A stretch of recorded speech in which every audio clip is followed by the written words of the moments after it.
দাবার গুটি চলতেছে পৃথিবীতে, দাবার গুটি ধর্ম নিয়ে। ধর্ম নিয়ে দাবার গুটি। কোন ধর্ম? ইসলাম ধর্ম নিয়ে। একটা কথা মনে রাখবেন, পৃথিবীতে যত ধর্ম আছে, যত আদর্শ আছে, যত সংস্কৃতি আছে, অপসংস্কৃতি, যত কালচার আছে, যত গোত্র আছে পৃথিবীতে, যত রাজনৈতিক চর্চা আছে, সবকিছু একমাত্র শুধুমাত্র ইসলাম ধর্মের মোকাবেলায় তৈরি হয়েছে।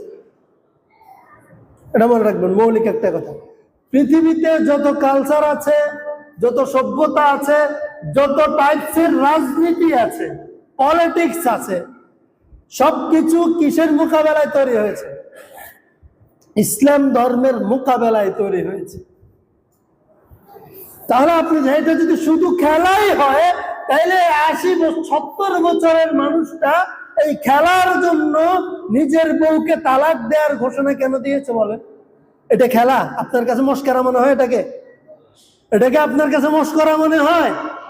যদি এটা শুধু খেলাই হয়, তাহলে খেলোয়াড়কে সামনে রেখে ইন্টারন্যাশনালি জাদুবিদ্যা, কালো জাদু কেন প্রয়োগ করা হবে বলেন? এটা যদি শুধু খেলাই হবে, এই খেলাকে কেন্দ্র করে কেন কন্ডম বিনামূল্যে বিতরণ করা হবে সেই সেন্টারে? এটা শুধু খেলা? আপনার কাছে কি এটা শুধু খেলা? অনেক ভদ্র মানুষ, সভ্য মানুষেরা বলে এটা শুধু খেলা। রব্বি জিদনি ইলমা, রব্বি ইশরাহ লি সাদরি ওয়া ইয়াসসির লি আমরি ওয়াহলুল উকদাতাম মিন লিসানি ইয়াফকাহু কওলি রব্বি ইয়াসসির ওয়া লা তুআসসির ওয়া তাম্মিম আলাইনা বিল খায়র। আল্লাহ পাকের দরবারে লাখো কোটি শুকরিয়া। আল্লাহ তাআলা আমাদেরকে মেহেরবানি করে ইমানের হালতে আল্লাহ তাআলার ঘরে আসার, বসার, কিছু কথা বলার এবং শোনার সুযোগ করে দিয়েছেন। এই জন্য সকলে আল্লাহর দরবারে কালিমাতুশ শুকর আদায় করছি, আলহামদুলিল্লাহ। আমরা ছোটবেলায় কোরআন হাদিস থেকে যেটা পড়েছি, যে গল্পগুলো আমাদেরকে আমাদের মা খালারা শুনিয়েছেন, সেগুলো শুনে আমাদের কাছে মনে হতো বেঈমান হওয়া খুবই কঠিন কাজ, যে আমাদের সমাজের মানুষ কখনো বেঈমান হবে না, আমাদের কাছে মনে হতো। তখনকার গল্পগুলো শুনে আমাদের কাছে অনুভব হতো এমন যে মানুষ এত নিচে কখনো নামবে না, চারিত্রিকভাবে এত পদস্খলন মানুষের হবে না। এবং আমাদের কাছে মনে হতো দাজ্জালের ফিতনা, ইয়াজুজ মাজুজের ফিতনা এত স্পষ্ট বিষয় যে এগুলো ব্যাপারে সাধারণ মুসলমানও সবসময় স্পষ্ট সচেতন থাকবে, স্পষ্ট থাকবে। কখনো আমাদের সমাজের মুসলমানকে দাজ্জালের ফিতনা গ্রাস করবে না, ইয়াজুজ মিয়াজুজের প্রভাবে কখনো আমাদের সমাজের মানুষ প্রভাবিত হবে না, এটা আমরা মনে করতাম। আমার মনে আছে যখন হেফজখানায় পড়ি, তখন আমাদেরকে উস্তাদ ফিতনার ঘটনা শোনাতে গিয়ে বলেছেন যে কিয়ামতের আগে এমন হালত আসবে যে হালতে মানুষ, নারী পুরুষ রাস্তার পাশে মেলামেশায় লিপ্ত হবে, এমন ভাবে কুকুর যেরকম রাস্তায় মেলামেশা করে। আমরা ছোট, হেফজখানায় পড়ি, বয়স কত 8, 9, 10 বছর। তখনও আমাদের মাথায় একথা আমার নিজের স্পষ্ট এখন অনুভব হয় যে আমি ভাবছিলাম এবং আমরা বলা বলি করছিলাম, এটা কিভাবে সম্ভব? মানুষ কি এত খারাপ হতে পারে, এত চরিত্রহীন হতে পারে? কেমনে সম্ভব? কুকুরও তো রাস্তায় কুকুরের সাথে মিলতে গেলে মানুষকে দেখলে দৌড়ে পালায়, তো মানুষ কিভাবে এমন হবে, এত নিচে নামবে? নিজেদের কাছে অবিশ্বাস্য মনে হতো, কিন্তু হাদিস তো বিশ্বাস করে যেতাম, কিন্তু অবিশ্বাস্য মনে হতো। আজকের দিনে যদি আমি আপনাদেরকে বিষয় প্রশ্ন করি, এই কথাটা, হাদিসের এই কথাটা আমাদেরকে বিশ্বাস করার ক্ষেত্রে সন্দেহের কোনো সুযোগ আছে এখন? এই চিত্র কি আমাদের সমাজে নাই? আমাদের এই মহল্লায় নাই? আমাদের এই পাড়ায় নাই? এই অঞ্চলে কি নাই? আছে, এত স্পষ্ট। তখন ওই হাদিসের কথা আমার মনে পড়ে গেল। আমি যখন অনার্স 4র্থ বর্ষ শেষ করি, আমাদের কলেজের ছাত্ররা ও শিক্ষকরা সহ ক্যাম্পাস থেকে সবাই চিটাগের একটা ঐতিহ্যবাহী এলাকায়, যেখানে মানুষ পর্যটন এলাকা ঘুরতে যায়, পর্যটন মানে মানুষ জায়গাগুলো দেখতে যায়, এরকম এক জায়গায় আমাদের বিদায় অনুষ্ঠান করছে। অনুষ্ঠান শেষ, আমরা ছেলেরা এদিকে ঘুরছি, বিভিন্ন স্পট দেখছি। দেখতে গিয়ে একটা জায়গায়, যেই জায়গাটা সবাই দেখতে যায়, ওইরকম একটা জায়গায় একটা ছেলে একটা মেয়ে এমন একটা দৃশ্যের অবতারণা করেছে, এমন একটা অবস্থায় তারা বসে আছে, এমন কিছু করছে যেটা দেখে নিজেরা লজ্জায় সেখান থেকে সরে আসতে বাধ্য হয়েছে। নাউজুবিল্লাহ। কিন্তু যাদেরকে দেখে আমরা লজ্জা পেয়েছি, তারা লজ্জা পায়নি। তাদের অবস্থার মধ্যে এক তিলতে পরিবর্তন ঘটেনি, যেমনই ছিল তেমনই তারা অবস্থায় আছে, কিন্তু আমরা তাদেরকে দেখে লজ্জায় পেছনে চলে আসি। তখনই আমার মনে পড়ে যায় সেই দিনের কথা। হেফজখানায় যখন পড়ি 98-99 সাল, আমার ওস্তাদ এরকম একটা ঘটনা আমাদেরকে শোনালেন, হাদিসের ভবিষ্যৎবাণী।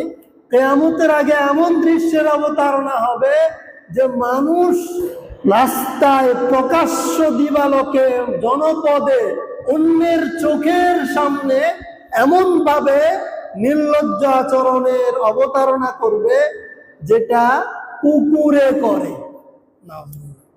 এই সময়টা আমাদের চলে এসেছে, কিন্তু আমাদের মধ্যে কোনো ভাবনা আছে? একটা ভিক্ষুক যখন আমার কাছে 2 টাকা চায়, তখন আমার বিরক্ত আসে। বিরক্তিতে আমি কপাল কুঞ্চিত করি, ভিক্ষুককে ধমক দেই, আমার কষ্ট লাগে, রাগ উঠে। ভিক্ষুক 2 টাকা চাইলে আমার রাগ উঠে। আমার সমাজের ছেলে মেয়েরা এভাবে নির্লজ্জ হালতের অবতারণা করছে, আমাদের এটা দেখলে আমাদের ভ্রু কুঞ্চিত হয় না। এখন আমরা সয়ে গেছি। একটা হাদিস শুনাই, রসুল করিম সাল্লাল্লাহু তাআলা আলাইহি ওয়াসাল্লাম একবার নামাজ শেষ করে মিম্বরে উঠে বসলেন। মিম্বরে বসে সবাইকে বললেন, কেউ যাবে না, তোমাদের সাথে আমার কিছু কথা আছে। রাসূলুল্লাহ সাল্লাল্লাহু আলাইহি ওয়াসাল্লাম মিম্বরে বসলেন, সবাইকে ডাকলেন। সকল সাহাবায়ে কেরাম যখন সামনে বসছে, রাসূল বলে, তোমাদেরকে আমি এমন একটা ঘটনা শোনাবো যেই বিষয়ে আমি তোমাদেরকে অনেক আগ থেকেই সতর্ক করে আসছিলাম, এবং আমি নিজে নই, পূর্বের সকল নবী রাসূলগণ যেই বিষয়ে উম্মতকে সতর্ক করেছেন, ঠিক ওই বিষয়ে তোমাদেরকে আমি আশ্চর্য একটা ঘটনা শোনাব। সবাই তাকায় আছে রাসূল কি বলতে চায়। তখন রাসূলুল্লাহ সাল্লাল্লাহু আলাইহি ওয়াসাল্লাম বললেন, তামিম দারি নামক একজন খ্রিস্টান, ধর্মে কি ছিল? খ্রিস্টান। বিখ্যাত হাদিস, তামিম দারি ধর্মে খ্রিস্টান। সে আরবের 2টা গোত্র নিয়ে, বনু লাখম, বনু জুজাম, এই 2 গোত্রের কিছু মানুষকে সাথে নিয়ে নদী ভ্রমণে বের হয়েছে। আমাদের মানুষজন যেরকম নদী ভ্রমণে বের হওয়া, একটা নৌকা নিয়ে, স্পিড বোট নিয়ে কাপ্তাই লেকে ঘুরতে যায়, সমুদ্রে বঙ্গোপসাগরে ঘুরতে যায়, অনুভব করতে করতে, উপভোগ আনন্দ বিনোদন করতে করতে নিজুম দ্বীপ পর্যন্ত চলে যায়, বিভিন্ন ট্যুর করে না আমাদের। তো তিনি কিছু মানুষকে নিয়ে সাগরে ভ্রমণে বের হয়েছেন, তামিম দারি। বের হওয়ার পরে একদিন হঠাৎ ঝড় আসে, প্রচন্ড রকমের ঝড়। 1 মাস পর্যন্ত এই প্রচন্ড ঝড় তাদের নৌকার বা জাহাজের পালটা ভেঙে চুরমার করে দেয়, সব উলট পালট করে দেয়, তাদের গতি এলোমেলো করে দেয়। 1 মাস পরে পশ্চিম দিকে, এভাবে বলেছে, পশ্চিম দিকে তাদের অবস্থান থেকে, যেখানে সূর্য অস্ত যায় ওই দিকে একটা দ্বীপের কাছে তাদের নৌকা ঘেরে, তাদের ইচ্ছাই নয়, ঝড়ের কবলে পড়ে বিপদে পড়ে 1 মাস এদিক সেদিক ঘুরার পরে যখন একটা দ্বীপের কাছে ভেঙে তারা ছোট ছোট নৌকা করে জাহাজ থেকে নেমে সব মানুষ ওই দ্বীপের মধ্যে উঠে। দ্বীপে উঠার পরে দেখলো একটা প্রাণী, বড় বিভৎস চেহারার একটা প্রাণী, যেই প্রাণীটার পুরা শরীরে বড় বড় পশম, চোখ এত বড়, দেখতে যেমন জীবন বের হয়ে যাওয়ার মতো ভয়ঙ্কর চেহারা। সে এদেরকে দেখে এমন অবস্থা করে মনে হয় যেন এই বিভৎস চেহারার অদ্ভুত লোকটি এদের অপেক্ষা করছে। এদেরকে বলে, তোমরা কোত্থেকে আসছো? তোমাদের জন্য আমাদের বস অপেক্ষা করছে। দেখো পূর্ব কথা, তোমাদের জন্য আমাদের বস অপেক্ষা করছে, ওই ভিতরে যাও, গির্জায় তোমরা প্রবেশ করো, সেখানে গেলে তোমরা আমাদের বসকে পাবে, তিনি তোমাদের সাক্ষাতের জন্য বসে আছেন। তার অর্থ এই যে এতদিন পর্যন্ত যে একটা জাহাজ সাগরের মধ্যে ঝড়ের কবলে পড়েছে, বিপদগ্রস্ত হয়েছে এবং বাতাস এদিক সেদিক করে তাদেরকে এই দ্বীপের কাছাকাছি নিয়ে আসছে, এই সংবাদ ওর কাছে আছে। গির্জার ভিতরে যে লোকটা আছে, এবং এই তামিমদারি জিজ্ঞেস করছে, তুমি কে? তুমি কে? তুমি যে আমাদেরকে, আমাদের জন্য যেন অপেক্ষা করছো, আমাদেরকে কারো সংবাদ দিচ্ছ, সেখানে সাক্ষাতের জন্য বলছো, তুমি কে? সে বলে যে আমি গোয়েন্দা, সংবাদ বাহক, যেই ব্যক্তির কাছে তোমাদেরকে পাঠাচ্ছি সেই ব্যক্তির গোয়েন্দা বিভাগের লোক আমি, সংবাদ বাহক আমি।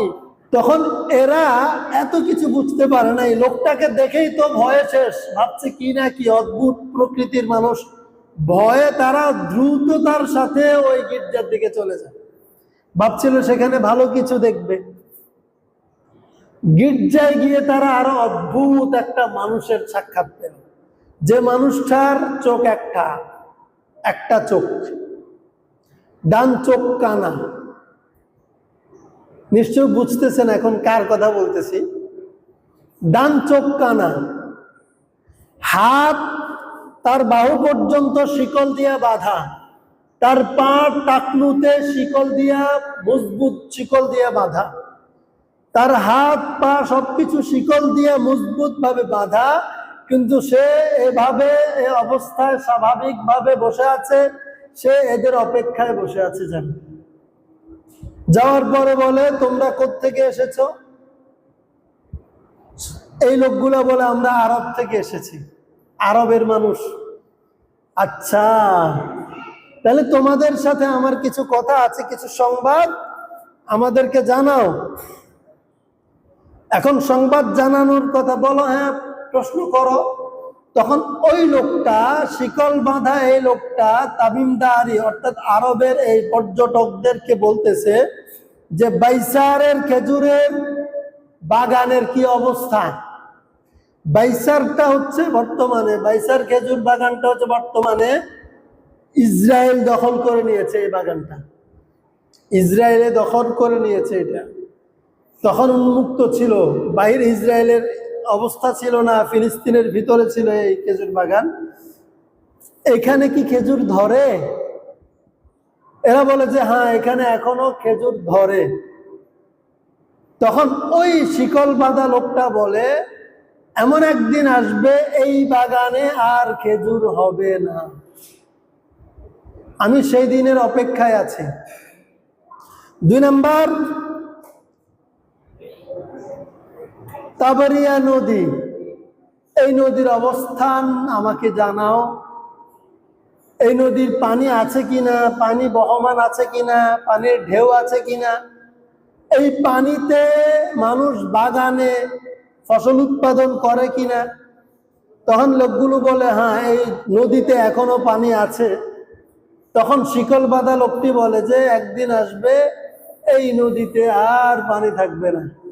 এই নদীর অবস্থান কোথায়? ডেড সি, অর্থাৎ জর্দান নদী মৃত সাগরের অপর পাশে অবস্থিত। সে বলে যে এই নদীতে একদিন পানি আসবে না।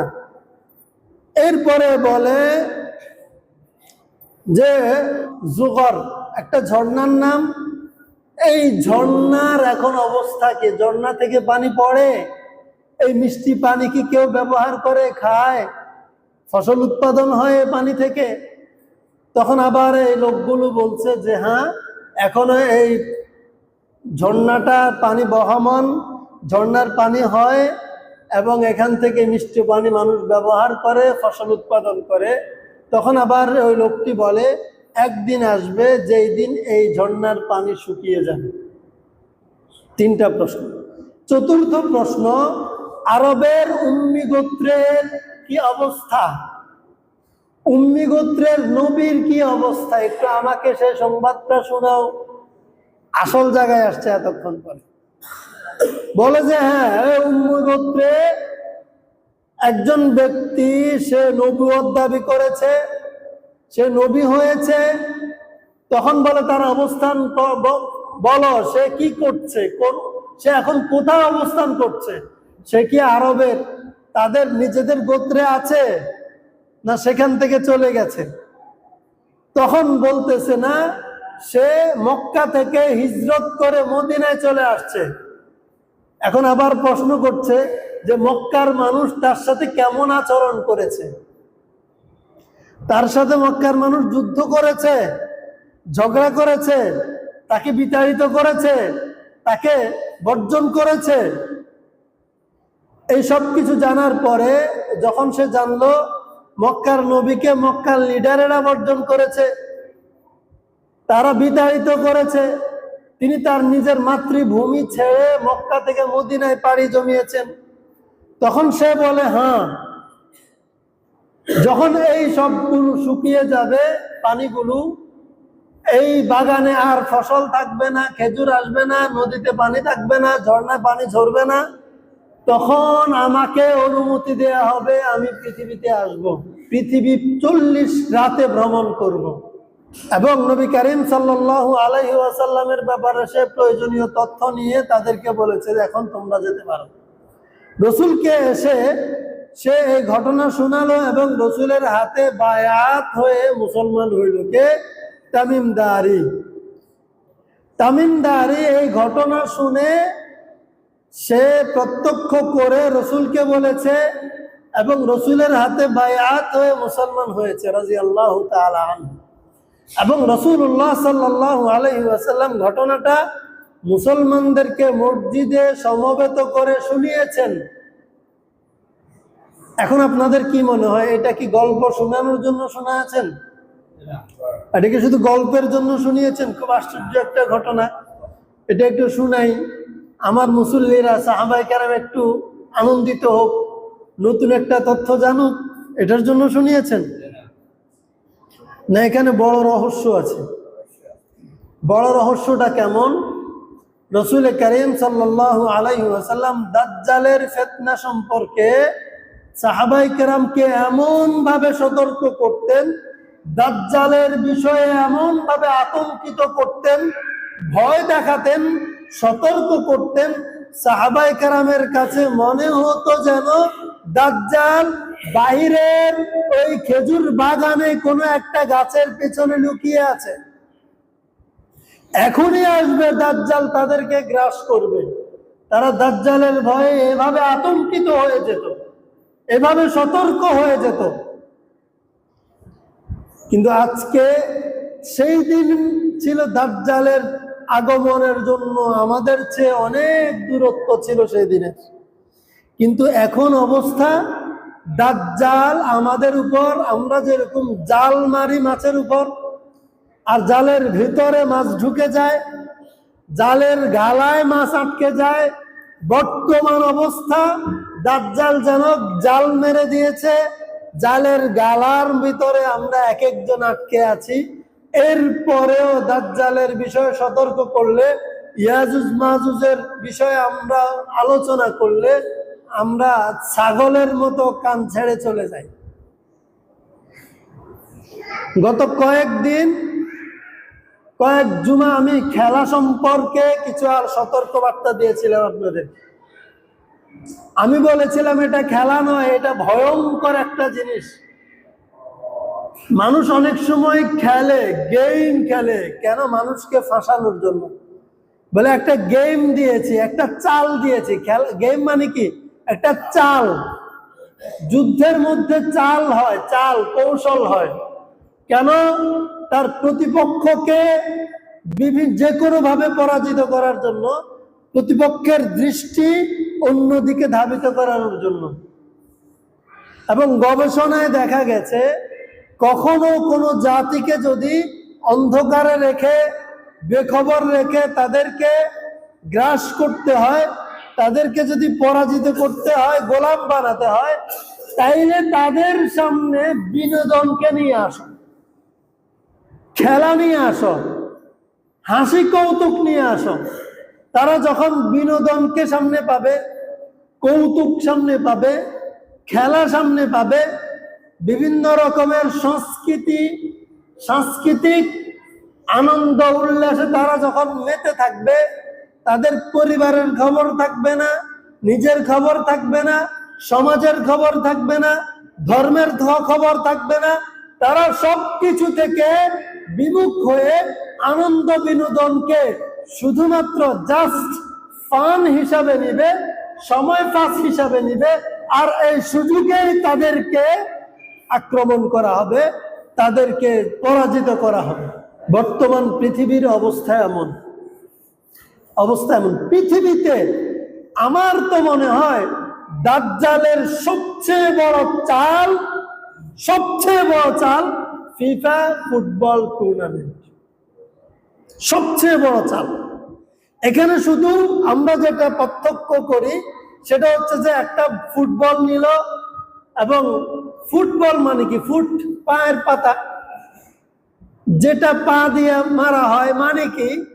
মানুষকে এই খেলাটার মধ্যে অনেক কিছু ব্যাপার আছে। এই খেলার ভিতরে ইন্টারন্যাশনালি অনেক ব্যাপার আছে। মানুষকে মানুষ যখন তাচ্ছিল্য করে, অপদস্থ করে, তখন এটা বলে না ক্রিকেট বলের মতো মারবো, ফুটবলের মতো তোকে আমি মারবো। বলে কিনা? ফুটবলের মতো মারবো তোকে। মানুষকে অপদস্থ করার এটাও একটা লব্জ। এগুলাকে এমনিতে নিবেন না। আপনারা বলবেন হুজুররা কিছু একটা পাইলেই এটাকে এত গভীরে নিয়ে যায়। আরে আমরা তো এত গভীর ভাবি না। আপনারা যদি এত গভীর না ভাবেন, কালকেই তো আমি দেখলাম 70 বয়স হবে, এই বয়সের একজন মানুষ, সে বলছে আজকে আমার পছন্দের অমুক দলের আজকে খেলা হবে, যদি আমার দল পরাজয় হয়, কালকে সকালে আমি আমার বউকে তালাক দিব। নাউজুবিল্লাহ কইেন না, আওয়াজ আসে না। এতক্ষণ দাজ্জালের ঘটনা কেন শুনাইলাম? গন্ডারের চামড়া তো শক্ত আঙ্গুল চামড়া। এটাকে খেলা নিয়েন না যে হুজুর কোনান্তুন কি মিলার, হুজুর কোনান্তুন কি মিলান না, এটা আমি কি মিলাচ্ছি, আরো দ্রুততার সাথে এটা মিলানো হচ্ছে। বিভিন্ন জাল এবং কাঠিতে আপনাদেরকে চালের ভিতরে ফেলতেছে। দাবার গুটি চলতেছে পৃথিবীতে, দাবার গুটি। ধর্ম নিয়ে দাবার গুটি। কোন ধর্ম? ইসলাম ধর্ম নিয়ে। একটা কথা মনে রাখবেন, পৃথিবীতে যত ধর্ম আছে, যত আদর্শ আছে, যত সংস্কৃতি আছে, অপসংস্কৃতি, যত কালচার আছে, যত গোত্র আছে পৃথিবীতে, যত রাজনৈতিক চর্চা আছে, সবকিছু একমাত্র শুধুমাত্র ইসলাম ধর্মের মোকাবেলায় তৈরি হয়েছে। এটা মনে রাখবেন, মৌলিক একটা কথা। পৃথিবীতে যত কালচার আছে, যত সভ্যতা আছে, যত টাইপসের রাজনীতি আছে, পলিটিক্স আছে, সবকিছু কিসের মোকাবেলায় তৈরি হয়েছে? ইসলাম ধর্মের মোকাবেলায় তৈরি হয়েছে। তাহলে আপনি এটা যদি শুধু খেলাই হয়, তাহলে 70 বছরের মানুষটা এই খেলার জন্য নিজের বউকে তালাক দেওয়ার ঘোষণা কেন দিয়েছে বলেন? এটা খেলা? আপনার কাছে মস্করা মনে হয় এটাকে? এটাকে আপনার কাছে মস্করা মনে হয়? যদি এটা শুধু খেলাই হয়, তাহলে খেলোয়াড়কে সামনে রেখে ইন্টারন্যাশনালি জাদুবিদ্যা, কালো জাদু কেন প্রয়োগ করা হবে বলেন? এটা যদি শুধু খেলাই হবে, এই খেলাকে কেন্দ্র করে কেন কন্ডম বিনামূল্যে বিতরণ করা হবে সেই সেন্টারে? এটা শুধু খেলা? আপনার কাছে কি এটা শুধু খেলা? অনেক ভদ্র মানুষ, সভ্য মানুষেরা বলে এটা শুধু খেলা। রাসূল কারীম সাল্লাল্লাহু আলাইহি ওয়াসাল্লাম এখন মুহররম মাস, আজকে 10 তারিখ, মুহররমের বিষয়ে আল্লাহ রাসূল সাল্লাল্লাহু আলাইহি সাল্লাম বলছেন, তিনি যখন মক্কা থেকে মদিনায় গেলেন, মদিনায় যাওয়ার পরে দেখলেন ইহুদিরা রোজা রাখে। তখন রাসূল বলছেন, তোমরা কিসের রোজা রাখো? ইহুদিরা বলে, হযরত মূসা আলাইহিস সালামকে আল্লাহ তাআলা এই দিনে মুহররমের 10 তারিখে জালেম শাসক ফেরাউনের কবল থেকে, আক্রমণ থেকে, পাকড়াও থেকে মুক্ত করেছে। আমরা এই আনন্দে তিনি এই দিনে রোজা রাখতেন, আমরা তার উম্মত হিসেবে তার অনুকরণে এই দিনে রোজা রাখি। রাসূল কারীম সাল্লাল্লাহু আলাইহি ওয়াসাল্লাম বললেন, মূসা আলাইহিস সালামের অনুকরণ তো তোমরা দাবিদার, আর আমরা প্রকৃত অনুসারী, সুতরাং তোমাদের চেয়ে বেশি আমরা বেশি হকদার তার অনুকরণে আজকের দিনে রোজা রাখা। কিন্তু যেহেতু ইহুদিরা রোজা রেখেছে 10 তারিখ, রোজা ভালো জিনিস না খারাপ জিনিস? একটা মূলনীতি বলতেছি কিন্তু আমি আপনাদেরকে, রোজা ভালো জিনিস না খারাপ জিনিস? শুধু ভালো না, এটা ইবাদত। রোজা কি ইবাদত, উত্তম একটা ইবাদত। ইহুদিরা রেখেছে, ভালোই তো, তাদেরকে অনুকরণ করে রাসূল রাখবেন। তখন এক সাহাবী বলে, ইয়া রাসূলুল্লাহ, এই দিনে তো ইহুদিরাও রাখে, আমরা যদি এই দিনে রোজা রাখি ইহুদিদের সাথে মিলে যাচ্ছে না? মিলতেছে না? সেও রোজা রাখছে, আমিও রোজা রাখছি, এখন আমরা মুসলমানরা বলবো ভালো জিনিস ইবাদত, মিললে সমস্যা কি? খারাপ জিনিস তো মিলাই নাই। রাসূল কারীম সাল্লাল্লাহু আলাইহি ওয়াসাল্লাম কিয়ামত পর্যন্ত উম্মতের জন্য একটা মূলনীতি তখন ব্যাখ্যা করেছেন, মূলনীতি উদ্ভাবন করেছেন।